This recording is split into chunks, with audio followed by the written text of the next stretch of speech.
अस्सलाम वालेकुम, मैं हूं बिलाल अहमद, लाइफ कोच। नाज़रीन, आज थिंक बी के प्लेटफॉर्म पे फीफा वर्ल्ड कप 2022 पे एक सरसरी सी नज़र डालेंगे। साल इख्तिताम होने जा रहा है और इस साल का सबसे बड़ा इवेंट फीफा वर्ल्ड कप इस साल के आखिरी महीने दिसंबर में हुआ।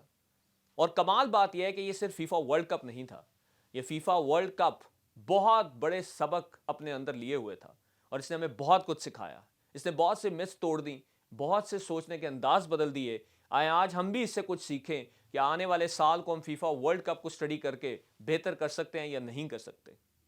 नाज़रीन, कुछ अजीब व गरीब हकायक हैं इस फीफा वर्ल्ड कप 2022 के।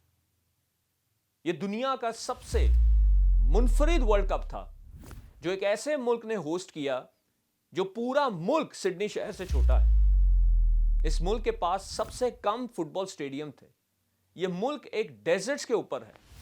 इस मुल्क की टोटल पॉपुलेशन 2.8 बिलियन है और यह वाहिद इस्लामी मुल्क है जिसने फीफा वर्ल्ड कप को होस्ट कर दिखाया। इसकी 12 साल की जर्नी इस फीफा वर्ल्ड कप को करने के लिए अपने अंदर बहुत से असबाक लिए हुए हैं। बहुत कुछ सिखाने के लिए दुनिया को इसके अंदर मवाद मौजूद है। यह दुनिया का वाहिद वर्ल्ड कप था जिसके टिकट सबसे महंगे बिके। यह दुनिया का वाहिद वर्ल्ड कप था जिसको इस्लामी मुल्क ने होस्ट किया। यह दुनिया का वाहिद वर्ल्ड कप था जिसके अंदर सिर्फ 8 स्टेडियम्स मौजूद थे।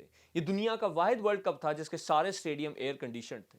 यह दुनिया का वाहिद वर्ल्ड कप था जो विंटर सीजन में हुआ, वरना नॉर्मली ये जून और जुलाई में होते। यह दुनिया का वाहिद वर्ल्ड कप था जिसके ऊपर सबसे ज्यादा इन्वेस्टमेंट की गई।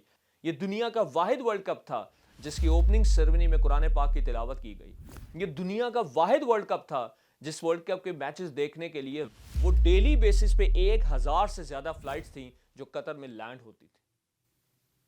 और ये काम सिर्फ कतर के अमीर एक शख्स जिसकी 42 साल उम्र है, जिसका मुल्क का बेशतर हिस्सा डेजर्ट्स पर मुश्तमिल है, जिसके मुल्क में टोटल नेशनल्स इस वक्त 12% हैं। नाजरीन, बताना आपको ये मकसूद है कि कतर अगर दुनिया का सबसे बड़ा इवेंट होस्ट कर सकता है और इस खूबसूरत अंदाज से होस्ट कर सकता है कि वो दुनिया के लिए एक मेमोरेबल चीज़ बनाकर रख दे, तो याद रखें आपके लिए भी कोई चीज़ दुनिया में नामुमकिन नहीं है। नाकाम लोगों की स्टेटमेंट है कि मेरी नाकामी का बायस कुछ वजूहात, हालात और वाक़यात थे। अपनी ज़िंदगी से ये हालात, वाक़यात और वजूहात को ब्लेम करना छोड़ दें। आप भी दुनिया में कतर जैसे वंडर्स कर लेंगे। दुनिया में हालात, वाक़यात और वजूहात को कभी भी बेस मत बनाएं। अपनी नाकामी की दुनिया के अंदर अपने आप को मनवाने के लिए अपने अज़म, अपने इरादे और अपनी हिम्मत को बुलंद करें, तो फिर हालात, वाक़यात, वजूहात कुछ भी हों, दुनिया में आपको कामयाब होने से कोई ताकत नहीं रोक सकती। बिलाशुबा इज़्ज़त अल्लाह के हाथ में है। अल्लाह सबको इज़्ज़तों वाला साल नसीब करे। अपने नए साल को पुरअज़म तरीके से वेलकम करें।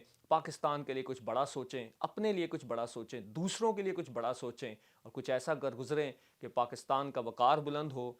लेकिन अपने नए अगले साल को अपने लिए, अपने पाकिस्तान के लिए, पाकिस्तान के मुआशरे के लिए एक बड़ी सोच के हामिल इंसान बनकर इस नए साल में दाखिल हों और इस नए साल में आप भी कुछ ऐसे वंडर्स कर जाएं कि दुनिया आपको भी याद रखे, आपके पाकिस्तान को भी याद रखे और आपके फ्लैग को भी याद रखे। Thank you so much. अल्लाह हाफ़िज़।